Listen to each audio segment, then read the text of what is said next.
Okay, so let's talk about cleaning and repair. Sometimes you're going to find a great item that will have a minor defect. Some of these defects can be repaired quickly or stains removed easily. And the best thing I have found is to build a kit of tools and products to help you with any of these issues as they come along. If you're new to selling clothing on eBay, it may take you a little while to encounter all these different problems and know exactly what you need on hand. You won't need everything I'm going to mention, but it's good to have the supplies you need so that when these issues come up, you are prepared to take care of them and then get your item listed as quickly as possible.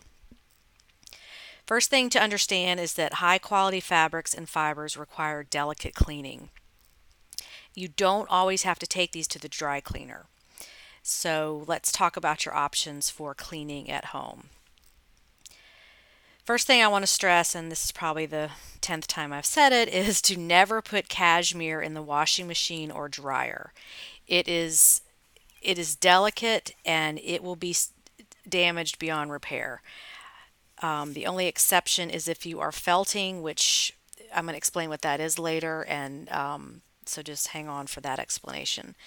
So here in my sample kit, I've got a 100% cashmere sweater that I purposely put in the washing machine and dryer.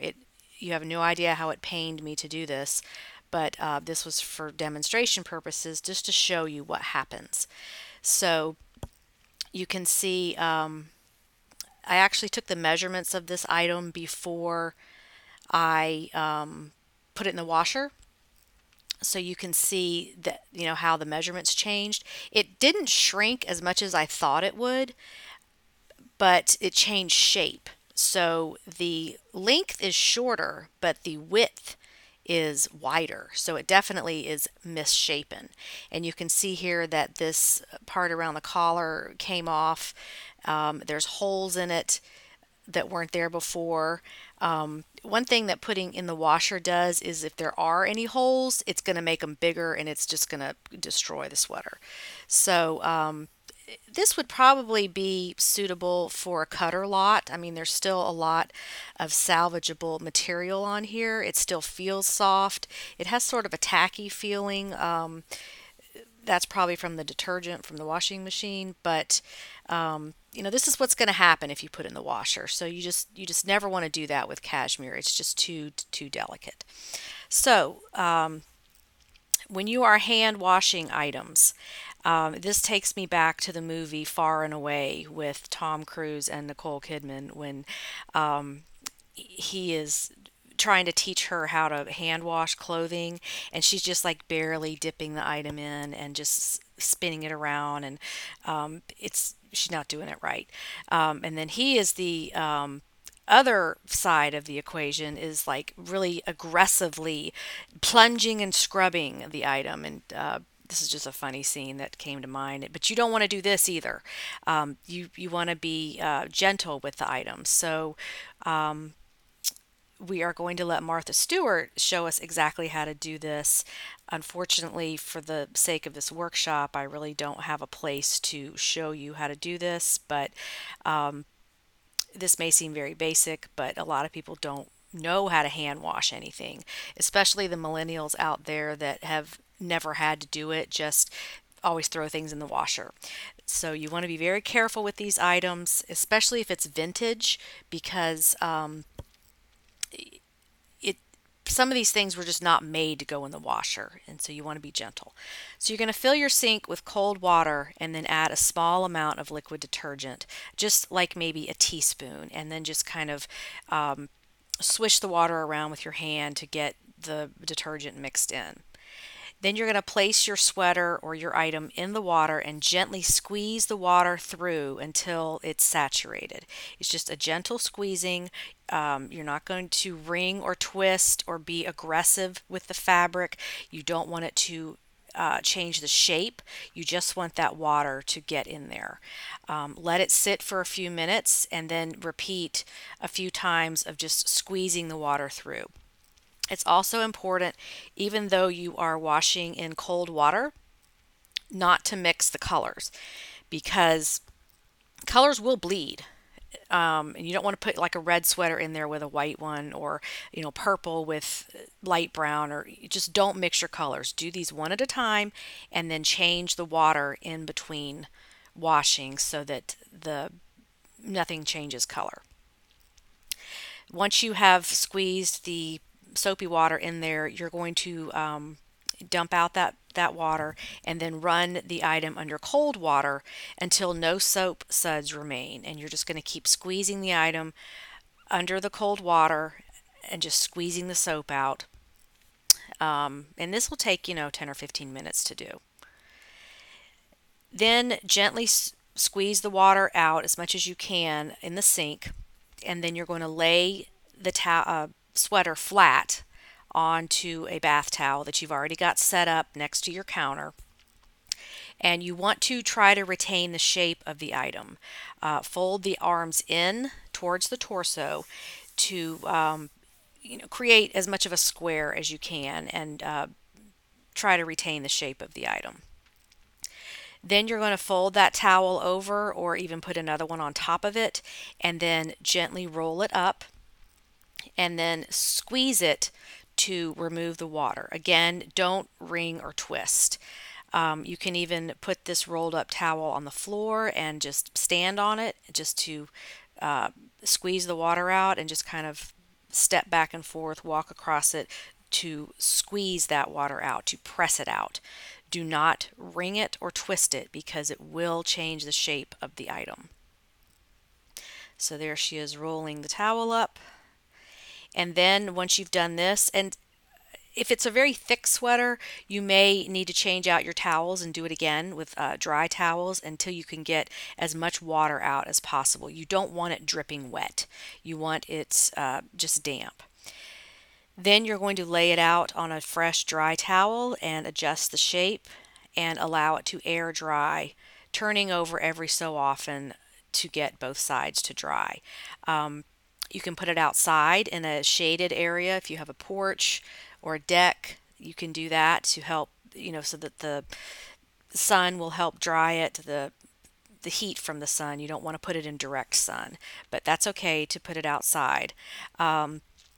These are great, these stackable sweater drying racks. So if you're going to be doing this a lot, you can have some of these on hand. You can just stack these up and put them in a well ventilated area, and they're pretty cheap. I think they're about $5 or $10 each, and you can buy multiple ones to stack on top of each other. And you can get those at Lowe's, Home Depot, Amazon, Bed Bath & Beyond, any of those kind of stores that sell home organizing items. What you don't want with sweaters is a drying rack, because the weight of the item is going to stretch it out. So you don't want to hang like this thing in the middle here, this lingerie. You don't want to hang sweaters like that, because it's going to stretch it, and it's going to have this ridge across the middle where it was hanging across these the drying rack. So always lay your sweaters flat to air dry. Don't put them on hangers. Again, the weight of the item is going to stretch it out, and you'll get what's known as hanger dimples, which look like this on your sweater. And they're hard to get out, like with a steamer or an iron. You've got to, fool with getting those out. But if you've got big, heavy sweaters like a cable knit sweater, really any sweater, you don't want to hang it on a hanger to dry. Always lay flat. Then you can lightly steam if needed to remove the wrinkles. Steamers you can get at Home Depot, Lowe's, Walmart, Target, any place like that that sells irons. And people ask, what's the best steamer to get? It really doesn't matter. They all do the same thing. The point is to just use it so that your item looks well presented. Pictures are very important on eBay. The only thing between you and your customer is a computer screen. And the clothing business on eBay is very competitive. So you've got to look better than your competition. This only takes a couple of minutes to steam your items to get the wrinkles out. Because if you think about it, these are two pictures from eBay. The one on the left is mine, and the one on the right is just one I found. Um, and I get time is limited, you're in a hurry, but what's the point of doing this if you're not making your item as sellable as possible? And I'm just a big believer that presentation is everything. The details matter. As a buyer, which one would you buy if priced the same? Assuming these two sweaters were exactly alike. Um, Me, I would go with the one on the left. I just don't think the one on the right is very well presented. It's on the floor. It's not on a mannequin. It's not. It's full of wrinkles. It makes me wonder what else is wrong with it. So you want to take your time and make sure that you are presenting your item as well as possible. Okay, back to felting. Um, you may get asked, is this sweater felted? Especially if you're selling um, clothes that you're sweaters that you're repurposing. And what this means is felting is a process where wool is actually boiled until it clumps together and it sort of has a matted feeling. Crafters make felt out of discarded sweaters and they remake them into other items. So if someone asks you if you're selling the sweater as material or a craft supply, if it's felted, unless you did this to it, it's not.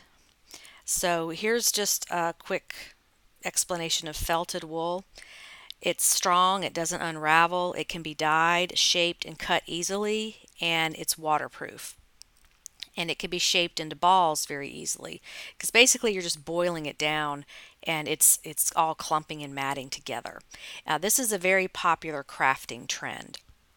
If you go to Pinterest, where I always go to see what trends are, you'll see thousands of pins for felted items. And so that is definitely an indication that something is a trend. But the point I'm making here is that crafters need supplies to make these items. And they're going on eBay to buy damaged or cheap, well, not cheap quality, but low priced sweaters to make their felted crafts from. So you can still sell wool, merino wool, um, any kind of wool item, and felter people who do the felting crafts will maybe buying it for what they're making. So here's just some examples of what this stuff looks like. So if this comes up, you'll know what they're talking about. This is just a wall hanging, and you can see all the detail there and different textures.